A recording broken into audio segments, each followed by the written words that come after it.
সমুদ্র মন্থনের সময় দুই ধরনের রত্ন লাভ করা হয়েছিল।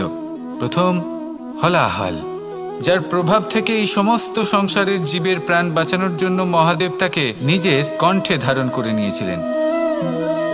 আর দ্বিতীয় অমৃত, যেটা কিঞ্চিত পরিমাণ মাত্রায় পাওয়া গেছিল। কখনো কখনো জীবনে এমন কোনো বস্তু যা আপনি প্রয়োজনের থেকেও অনেক বেশি মাত্রায় ভোগের জন্য লাভ করে থাকেন, তা আপনার জন্য বিষ প্রমাণিত হতে পারে। যেমন জল, প্রয়োজনের থেকে অনেক বেশি মাত্রায় যদি এই জল আসে তাহলে আপনার প্রাণ কাটতে পারে, কিন্তু পরিশ্রমের পরে এক পাত্র শীতল জল দ্বারা আপনি যদি স্নান করে নেন তাহলে তা আপনার শরীরের জন্য অমৃত হবে। পরিশ্রম করার পরে যদি আপনার শরীর এক পাত্র খাবার লাভ করে তাহলে তা আপনার শরীরের জন্য অমৃত।